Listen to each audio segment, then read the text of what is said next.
All right, my name is Chester Bella. I'm one of the founding members of TradFi. TradFi is a perpetual protocol that focuses on bringing parity between all different market participants.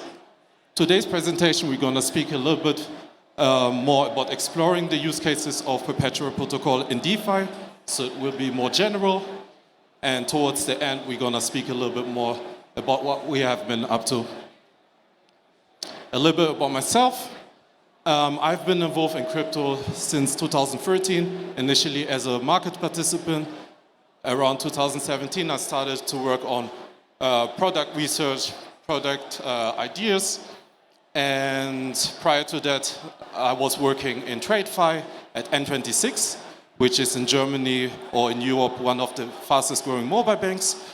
After that, I was working for Hyperport, which is a B2B fintech company that focuses on mortgage aggregations for banks and brokers, so they can offer their retail or end consumers the best mortgage offerings.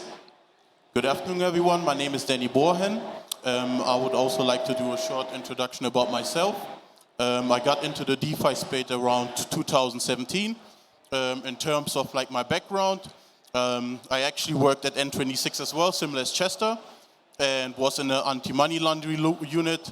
And later on, I worked in fintech, providing mortgage aggregation for banks and also partners and end users. All right, a little bit about the agenda. So this is pretty much the overview. We're going to speak a little bit about what perpetual protocols are, about the advantage and challenges that perpetual protocols might face. Towards the end, we're going to conclude it with some examples and potentials that we see and summarize a little bit what we have been up to and improvements that we see moving forward. What are perpetual protocols? Is anyone aware of what perpetual protocols are? Hands up. All right, okay, quite Awesome. a few people. Well, what are perpetual protocols?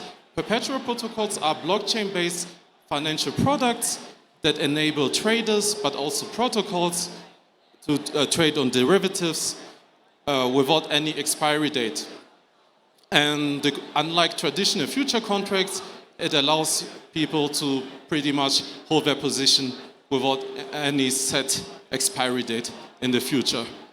And one of the cool things about perpetual protocols is that it is, generally speaking, they have lower fees due to the fact that you don't have a lot of fees such as rollover fees or custody fees that are normally applicable to trading future derivatives. And if we are comparing perpetual protocols that are out there, generally speaking, you have two types of perpetual protocols. One that uses an order book. One example would be DYDX. And on the other hand, you have perpetual protocols such as SNX, Synthetics, or GMX that have an AMM to facilitate trade and markets. Awesome. Now we're going to dive a little bit in to discuss the key findings of perpetual contracts and also future contracts. So with perpetual contracts, there is no expiry date. With future contracts, there is actually expiry dates. So another aspect as well that we should look into is the leverage. With leverage, it occurs on both financial products as well. And yes, price oracles is of course one of the key factors that is important for perpetual protocols. Ideally, you would like a protocol to use on-chain oracles that are less susceptible to manipulation. And on the other hand, you have traditional brokers that normally use centralized price data that are more susceptible to manipulation. And that's why we see that there's clear an advantage of utilizing perpetual protocols. Yes, so trading fees occurs on both financial products. So there's a key difference in terms of with perpetuals, the trading fees are a bit lower than on future contracts. However, both of them occurs. The one advantage on perpetual contract is actually that there's no rollover fees that needs to be paid. And also when it comes to the funding rate, both occurs on both products as well. It makes sure that the shorts and longs are actually being in a healthy ratio. All right. This is an overview of a few popular perpetual protocols. We use 3 examples and we differentiate. We will go no more in depth about the features and how they are different. On one hand, you have DYDX, of course, GMX and synthetics. I think one of the cool things is that some perpetual protocols allow you to trade assets beyond crypto, such as SNX, in form of synthetic assets, which is really cool because it brings flexibility in the exposure one can have, because synthetic assets can come in the form of commodities, forex, etc. Pretty much anything that has a price feed. Yes, so also the architecture is a bit different, as Chester mentioned before. So for example, on DYDX, they do have an order book approach. With GMX and also synthetic, they do have AMM approach. And as well, there's also leverage trading, a possibility that users can make use of. However, they do have different levels of leverage trading due to different risk assessments. When it comes to also to the fee structures, there are different parametrics that they use, so therefore there's a bit of change. Now going back to the funding rate, as I mentioned before, it makes sure that the ratio stays in balance in terms of the short and the longs that has been taken. Yeah, and another, I think, cool thing is that perpetual protocols can be deployed on multiple EVM chains. Obviously, one example is, DYDX is deployed on StarkX, which is a layer 2 solution, which is a little bit less sexy in my opinion because it makes it less composable or for people to build financial products on top of their existing protocols. And on the other hand, you have, of course, GMX and synthetics that are deployed on multiple EVM chains, allowing other products as well to build new financial products and also just take advantage from all the composability advantages that it brings. Yes, so how can perpetual protocols be used in DeFi applications? Does any one of you guys have an idea or any protocol in mind or in a project? Any idea beyond regular trading? Does anyone has any idea? Well, no problem. Yes, I think there's yeah? one. Certainly for Forex to help limit FX devaluation risk. Yes, that's correct. Yeah, well, one thing is with the emergence of perpetual protocols, it allowed as well pretty much a new space to emerge that allows people to create new marketplaces, but also new financial instruments. Yes, so we have 3 examples of the marketplaces. So first of all, is weather derivatives. So weather derivatives is that the actually user is able to hedge against the weather conditions that will change. And then also there is carbon credits. So carbon credits can also be a hedge or also a position that a trader can hold in order to see if the project or the trade that he's holding is more carbon environmental friendly. And then there's also intellectual properties. With intellectual properties, there are 2 consistents of it.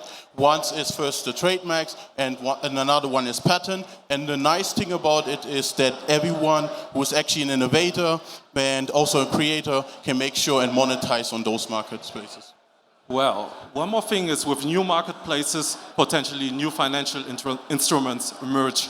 And one of the things that Danny kind of alluded already is that you might have being the ability to trade derivatives that are not directly impacted by the weather, but somehow indirectly. If I take one example, for example, let's say there's a country where there's a drought. The drought has impact on the crop and whatever vegetable is being grown. And this will unfortunately probably have some impact, some form of impact on the vegetable or the crop. So this might open a window of opportunity in order to allow as well people to potentially trade on this particular price rise that might come from instances like that, from that vegetable. Yes, there are also other scenarios. For example, when it comes to carbon, another scenario could be that a trader can actually manage his position on, let's say, an airline company that he feels like they are having a good emission policy and also less emission print. And then what he can do is to make sure that his future or his contract, he can hold it, and once it's in a positive, he can either sell it or buy it. And then also when it comes to intellectual into the intellectual, one second. So intellectual, when it comes to the intellectual property, another thing is that actually someone who is bidding on trademarks or any other intellectual properties that go up in the near future, what they can do is they can actually sell them on a later stage, and then the creator and the innovator will actually earn on those sellings. All right, here's some examples of not necessarily perpetual protocols, but financial DeFi protocols that are live out there, but that could have been built potentially on top of existing perpetual protocols. Although this will require some form of modification for the specific use cases that each protocol requires. Yes, so Hedgic is one. Hedgic is an so far an option that users can use. They can trade cryptocurrencies like Bitcoin and also Ethereum on it. Then another platform is Polymarket. With Polymarket, you can actually engage into real-life events on highly debatable topics, and you can make your vote, and if your vote is right, then you will be rewarded. And also Opium Insurance is very interesting, where you actually have tokenized position, and these tokenized positions can either be against smart contract vulnerabilities, or in other cases as well, default against stablecoins. All right, let's talk about the advantages. Well, one of the advantages that I alluded earlier already is the composability. I think that a lot of opportunities emerge from that. One of the things is it enables, of course, users but also protocol builders to really build new financial primitives by combining multiple protocols.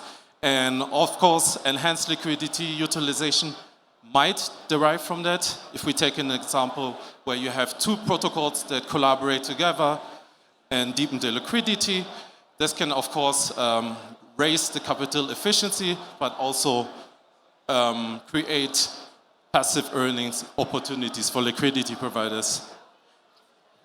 And of course, when you have the lower fees, as I mentioned already, with perpetual protocols, there are a few fees that are not applicable, such as rollover fees, custody fees, that are normally applicable to when trading future contracts. And this is one of the cool things for Yes. So transparency is also very important. Users can actually, before they interact with the perpetual protocol, they can go on GitHub, have a look at their smart contracts, they can see the audits, they can also have a look at the interface before actually participating. And another thing which is very important also in this space is that true ownership is important, and also financial sovereignty. So the user is actually solely owner of these funds. He can deposit and withdraw his funds at any time given. Let's talk about the challenges.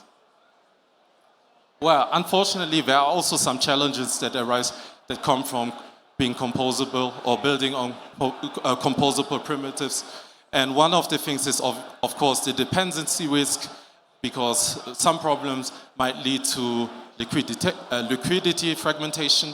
If we are taking one example where, let's say, two protocols are,